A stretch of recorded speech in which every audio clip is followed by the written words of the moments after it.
O kur mano vieta? Jie sukūrė naują gyvenimą, naują šeimą, naujus vaikus ar vaiką, naują pradžią. Bet kurioje šito vietoje likau aš. Aš, kuris kadaise gimiau iš meilės, iš aistros, iš pažadų. Bet galbūt netyčia. Kai tėtis ar mama pradeda gyventi iš naujo, kartais pirmieji vaikai tampa tylia šešėlio vieta, kur nereikia žiūrėti, kur lengviau pamiršti, kur niekas neverkia garsiai, bet tiesiog viduje rėkia. Vaikeli, vaikė, ar jau suaugęs žmogau, tai nėra tavo kaltė, nes tu nepadarai nieko blogo. Tu nesi per mažas, nebuvai per mažas, ar per triukšmingas, ar per jautrus. Tu nebuvai kliūtis jų laimiai, tu nesi našta. Jei tėtis ar mama tavęs nebemyli taip, kaip myli savo jau naujuosius vaikus ar vaiką, tai taip pat ne tavo kaltė. Tai jų tėvų energetinis blokas, jų skausmas, jų bėgimas, jų neišgydyta vaikystė. Kartais žmogus kuria naują šeimą, manydamas, kad nuo šiol viskas bus kitaip. Bet bėgdamas nuo savęs, jis net nepastebi, kad kažką palieka.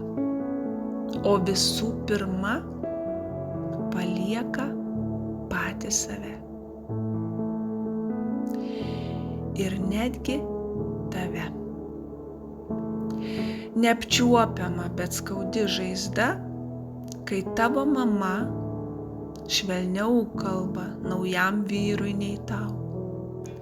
Kai tėtis džiaugiasi naujų vaikų, o ne tavęs, ar tavęs net nepasiilgsta. Kai per šventes tavo vardo net neištaria.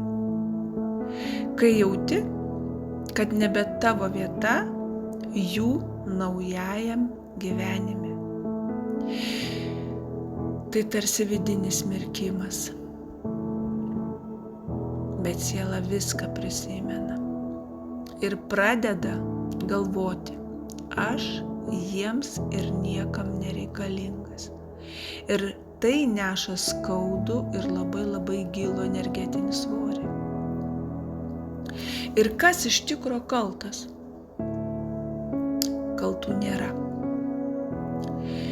Yra tik nebrandus suaugusieji, kurie tuo metu nemokėjo visų pirma mylėti savęs. Todėl nesugebėjo išmokti mylėti tavęs. Yra žmonės su neišgydytomis žaizdomis, kurie tikėjo, kad galbūt naujas gyvenimas išgydys jų senąjį. Yra išsigandę tėvai, kurie manė, kad meilės neapykanta visiems. Ir todėl pasirinko tuos, su kuriais gyvena šiandien.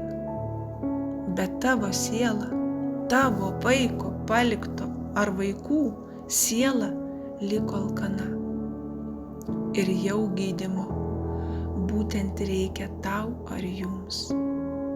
Ir tu turi teisę liūdėti, tu turi teisę pykti, tu turi teisę ieškoti, klausti, verkti, nekęsti ir net negrįžti. Bet svarbiausia, kad tu turi teisę išgyti. Kad nenuneštum šios žaizdos į savo šeimą. Kad neperduotum vaikui jausmų, jog jis per daug reikalauja galbūt iš tavęs. kad išsilaisvintum visų pirma save iš meilės trūkumo kalėjimo. Ir meilė tai ne kiekis, o tiesiog pasirinkimas. Jie galbūt tavęs nemylėjo taip, kaip turėjo, bet atsimink vieną, kad Dievas visada mylėjo, myli ir mylės. Nes tavo vidinis šviesos šaltinis visada buvo su tavimi ir liks.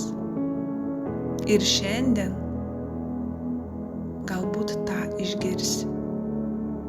Tu esi vertas meilės, tu neturi jos prašyti. Ji yra tavo prigimtinė teisė.